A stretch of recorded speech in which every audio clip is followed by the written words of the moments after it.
Asia as an investment destination has never been as attractive as it is today.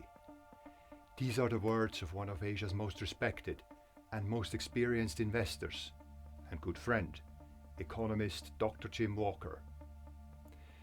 Given what we have seen in Asia during the past half a century, better than ever before is quite a statement to make. Remember when we used the term Asian miracle back in the 1990s? Hello, I'm Stephan Huesler. I've been living, traveling and investing into Asia for more than 25 years. As a professional investor, mainly for institutions, pensions and sovereign funds. What is unfolding in Asia is extraordinary, truly historic, both in terms of its magnitude and its transforming effect on life on our planet. Asia is in the process of building a new, next-generation economy that has, in many important aspects, already surpassed our developed Western economies in Europe and the US. From afar, it's not easy to grasp the magnitude and the significance of the developments out in Asia, but it has profound effects on everyone on this planet. So, for that reason, and to present my investment fund to a broader public, I have decided to tape a series of videos designed to give you some perspective and a frame of reference on one of the most important economic and cultural developments of our time. The central part of the story is, of course, the main reason behind Dr. Jim's extraordinary confidence, the rise of Asia's middle classes, and why that changes everything. We'll also have a deeper look into the world of technology and the important role it is playing. And what about China? Aren't its demographics not so favorable anymore? Don't they have quite a bit of debt and a government-run financial system? Not to speak of a trade war with the US. All valid concerns that we'll address in a few short videos specifically focused on China. We'll also pay a visit to India and discover that it is transforming into one of the most exciting investment opportunities of our generation.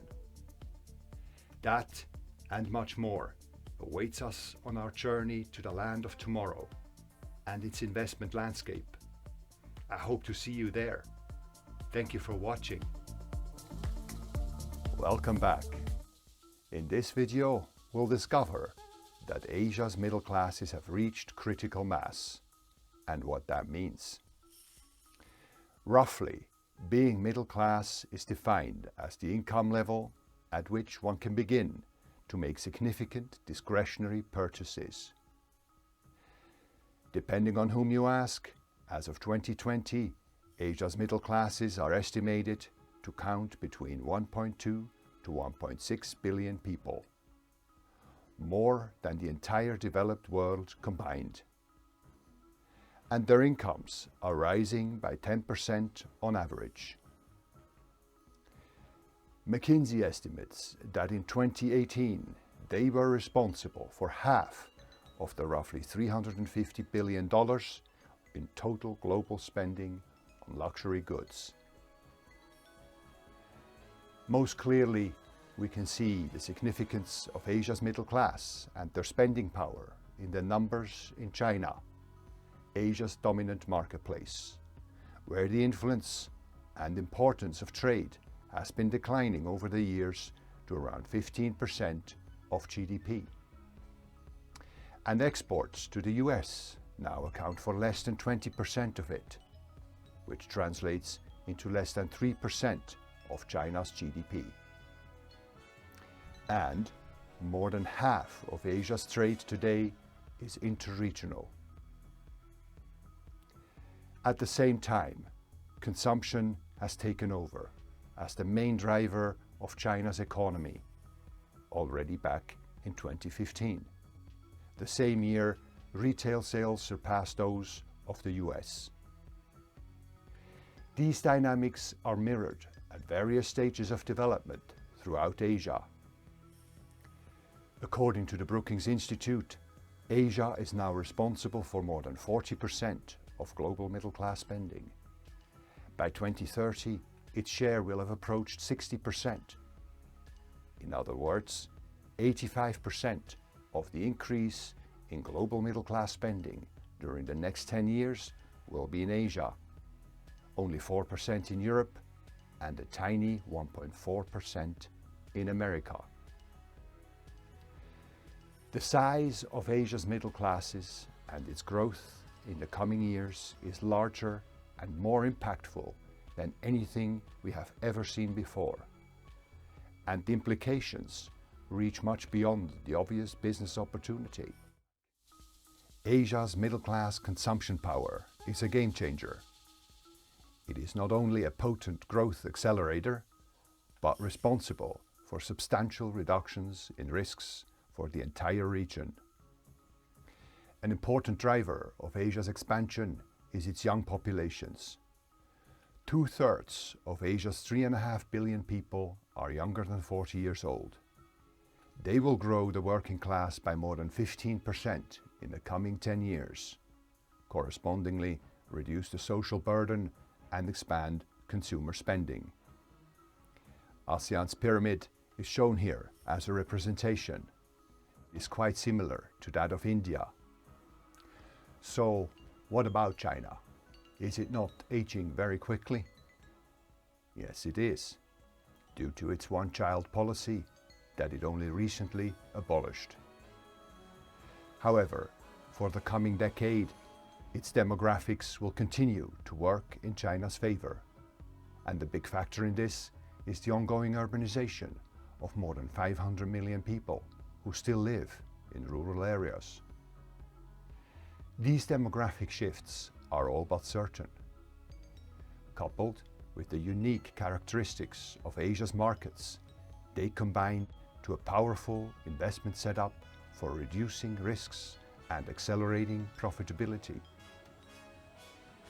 The enormous size of Asia's domestic consumer markets means they are generating large and rapidly growing cash flows for corporates and governments.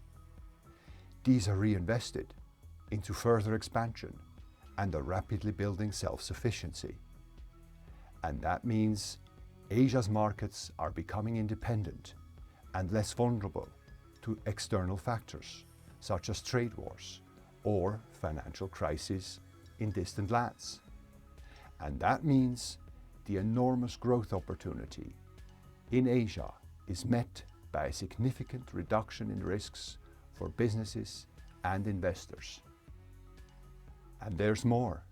We're not just dealing with supersized markets that have reached critical mass, pushed by demographics and state-of-the-art infrastructure. An additional meaningful, strong factor and growth accelerator is its youth and its affinity to technology. In my videos on the Asian consumer, we have discovered Asia's middle classes are larger than the entire developed world of today, counting 1.2 to 1.6 billion people. And the scale of their markets is now becoming a critical factor, accelerating investments and cash flows. India's and China's markets are each 4 times the size of the US. They're also substantially younger. 2/3 are less than 40 years old, and they're growing much faster, with the working force expanding by 15% in the coming decade, and incomes growing by 10% every year. Most importantly, they are establishing Asia's independence, and with that, greatly reduce investment risks. In this video, we'll have a look at how technology is accelerating Asia's bright future even more. We've already experienced Asia's speed in catching up with the West, as adoption and application, especially of new technologies, happen much faster in young and eager markets that lack existing legacy infrastructure. As we enter the world of artificial intelligence, virtual reality, blockchain, and the Internet of Things, the advantages of Asia's youth and the size of its markets are compounding. Why is that? Mainly because of the so-called network effect. That is playing a bigger, more consequential role in many of these current and next generation technologies. I plan to go deeper on the subject in a separate video. The increased relevance of the network effect means the speed of adoption and penetration is becoming even more important to the business economics of tech, and benefit Asia and some of its companies such as TSMC, Tencent or Alibaba, all core holdings of my fund. Would you have guessed that Asia has passed our Western markets in many respects already? Take virtual reality experiences that are still science fiction for most Europeans and Americans. In China, they're already mainstream. According to the Nikkei Asian Review, already back in 2017, China had taken the lead in the number of patented technologies in 9 out of 10 tech categories. Artificial intelligence, virtual reality, blockchain, regenerative medicine, autonomous driving, cybersecurity, lithium batteries, conductive polymers, and drones. Yet, this is not just about youth and ambition. A key accelerator is cash to invest. Necessary investments. And here again, Asia's enormous consumer markets, having reached critical mass, play a key role. These markets allow new tech to generate large and rapidly growing cash flows already in the early stages of development. This in turn increases investments and accelerates the pace of expansion and penetration. And we're seeing widespread government awareness and involvement as they have the financial bandwidth. China's government, for example, spends $500 billion on tech every year, and that's on par with the US government. And they recognize that some of this new tech will greatly benefit from initial government support. We're already used to state-of-the-art and affordable telecom networks throughout Asia that have been ahead of Western markets for many years already. Now we're seeing blockchain and smart city projects and big efforts in renewable energy. Let's have a quick look at renewable energy. Instead of squabbling over how and whether we should take better care of our planet, China's efforts can be seen in the numbers. Today, there are 7 million electric vehicles running on the planet, half of them in China. And China's total renewable energy capacity is 800 gigawatts. That is 2/3 of the total electricity capacity installed in the US. Today, renewable energy accounts for 40% of China's total electricity capacity. And here, we also have a telling illustration for the state of market valuations in the East compared to the West. I'm sure you've heard of Tesla, the Western flagship of the environmental movement. Its counterpart in China is BYD. BYD sells the same number of cars as Tesla, yet its market valuation is roughly 1/8 of that of Tesla. The forefront of tech made real is in venture capital. According to CB Insights, as of January 2021, there are roughly 500 unlisted venture investments globally valued at more than $1 billion, so-called unicorns. 43% of the value of these unicorns is out in Asia. So, in conclusion, not only is today's technology a much bigger accelerator in Asia than anywhere else on the planet, Asia's share and involvement is already quite a bit larger than your average Western investment portfolio might have you expect. For a deeper dive into the subject, I've written a note on TSMC, one of the fund's core holdings. You can find it in my newsletter from early 2020 on technology. Thank you for watching.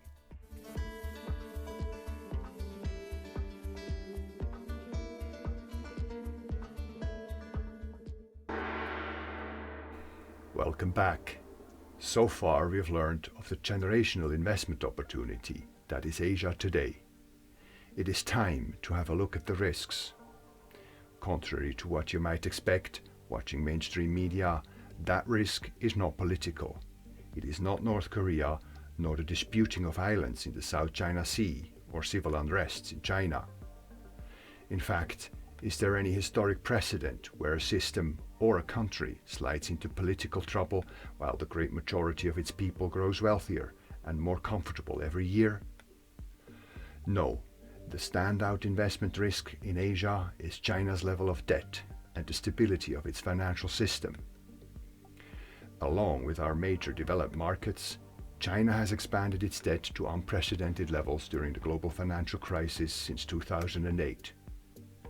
Generally, it is believed that an overall debt level above 200% of GDP is dangerous and unsustainable. So why should we not be worried about the total debt level of China approaching 300% of GDP? Of course, we're all aware the US, Europe and Japan carry far larger levels of debt. The chart on screen shows an approximation put together from various sources.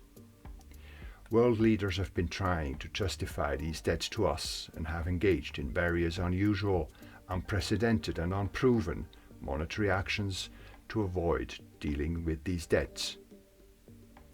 But if history is any guide, it would be foolish to dismiss the enormous risks that are being taken, especially since none of the developed economies can rely on any substantial mitigating forces. We're all aware of the results of their policies 12 years into the crisis. But Western governments' failure to restore balance to their financial system is not the subject here. Rather, we want to look at why things are different in China. Now, China's economy is in the fortunate position to profit from a number of factors, some of which bring natural relief to its debt burden. First among those, China is still growing at a rapid pace, and that offers a natural and quasi-automatic path to debt reduction relative to the production capacity of its economy. Despite a slowdown from unsustainable growth rates, China is still set to expand between 5 and 10% annually for years to come. While big sections of Shanghai, Beijing, Shenzhen and other cities along the eastern seaboard appear like the future of metropolitan living, there are still large parts of the country that lag far behind. 2. China does not rely on debt for growth, but has shown to use it when circumstances command. When it became apparent that its debt was becoming too large, China's leadership reacted and stepped on the brakes in early 2018. And, showing great confidence in the strength of their economy, they followed through with another round of planned state enterprise restructurings that cost millions of jobs, and at the same time waging a trade war with the US. This is a crucial difference to the mechanics of our Western developed economies that have come to rely on ever-expanding debts to keep their economies and their stock markets afloat. 3. China has historically had one of the highest savings rates on the planet, ranging between 45 and 50% of GDP. With less than 10% of its debt in foreign denomination, its liabilities are well covered by its own savings. And fourth, and key to any assessment of China's near-term financial and economic risks, China's economy is shielded from external market forces as it continues to run a closed balance of payments, and its government still owns the bulk of its banks and financial service businesses. Now, undoubtedly, we should be concerned by any government running such a central part of its economy. History tells us that it will lead to crisis eventually. Yet, the time to worry about China's economy is not today. At this stage of its development, and in particular amid the enormous liquidity created by the globally leading central banks, China's control of its financial system has to be counted as a crucial advantage. And if the past 12 years since the break of the global financial crisis have taught us anything, it is just how much China is in control of its destiny.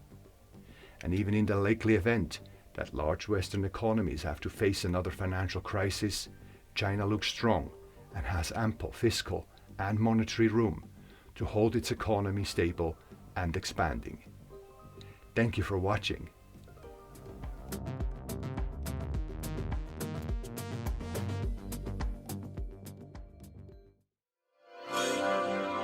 Welcome back. In this video, we'll head out to India and discover that it is actually following in the footsteps of China. That is exciting news. By my own estimation, India is probably 15 to 20 years behind China's economic development. Its people and investors have been disappointed with the country's progress time and again, having to deal with a continuously depreciating currency, extreme lack of basic infrastructure, and a gridlock political process that have held back India's progress.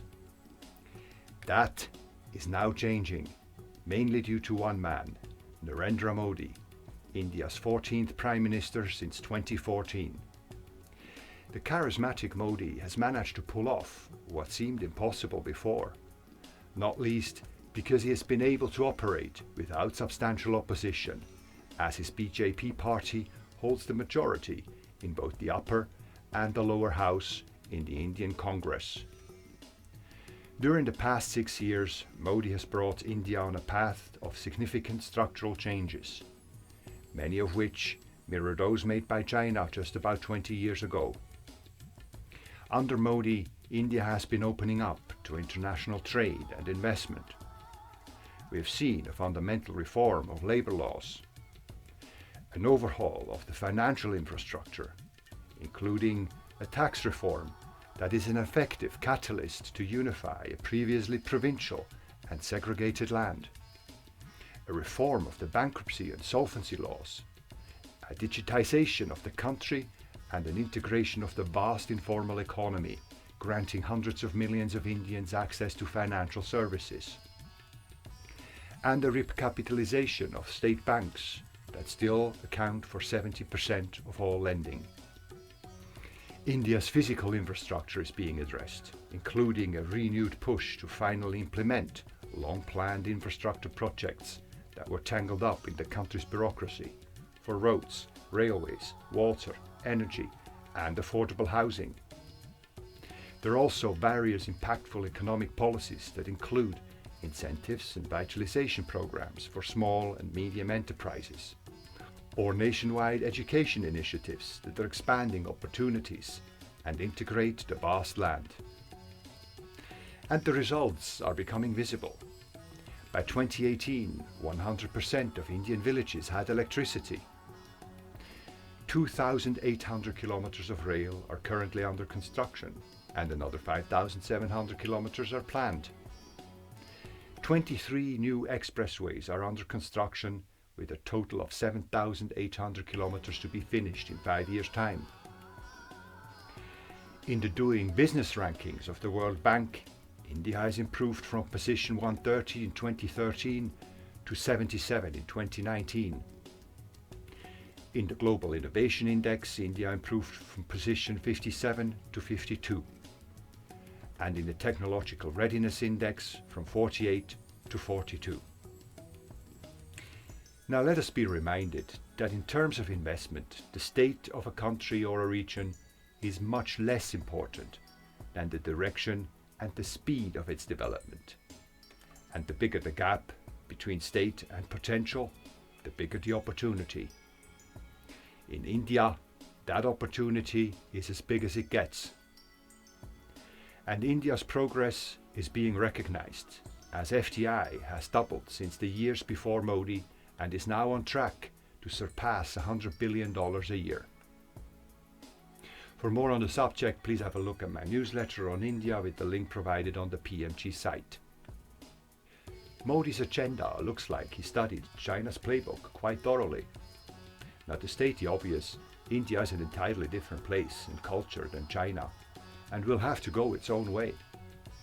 Translating this positive structural outlook into strong investment returns for the foreign investor is no less challenging than it was in China.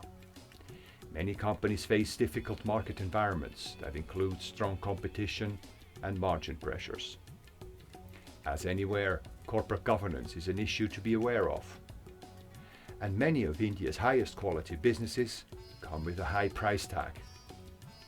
Currently, the emerging market blue chips fund is invested into India's leading bank, its leading media company, and one of its leading pharmaceutical businesses. Thank you for watching.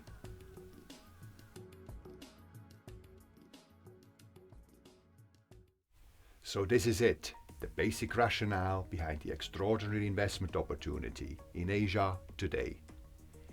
Asia's middle classes have reached critical mass, and that means the enormous cash flows of their combined consumption power in its supersized markets create self-sufficiency and independence. Asia's young, well-educated and eager demographic is now entering the most rapid phase of expansion, with the working cohort expanding by 15% in the next 10 years, while per capita incomes are growing by 10% annually. These dynamics are supported and accelerated by technological progression and adoption. Both youthful affinity and ample cash for investments are speeding up adoption and penetration, which in turn further accelerates growth and expansion. Count to that the awakening of one of Asia's largest economies, India, that has been following in the footsteps of China's success since 2014. And the fact that Asia's leading market, China, is stable and strong, and we don't have to worry about the risk of its financial system collapsing anytime soon. All of this combines the dynamics in Asia's markets to a generational investment opportunity, which is as much about accelerating growth rates as it is about declining risks. These realities are only now beginning to be reflected in market prices. As you can see on the chart, Asia's markets have been in a sideways pattern since the global financial crisis in 2008. And they have only just recently, out of the COVID crisis, confirmed a breakout and made new highs. They have also now turned around a decade-long underperformance of world and US markets. And what is the best way to invest and participate in Asia's big advance? As in the past, both from a risk and a return perspective, it is best to remain highly selective. After all, despite the rosy outlook, Asia continues to be a young and emerging market that still has many large businesses controlled by governments, and where competitive forces are as high as anywhere, especially in China and India. And corporate governance is still not a widely applied concept. This leaves large parts of the markets best excluded from your investment portfolio. My own experience and the track record of my investments is proof of that. Let's take a look at the past dozen years, since just before the beginning of the global financial crisis in 2008. My selection of leading businesses more than doubles the returns of the broad markets.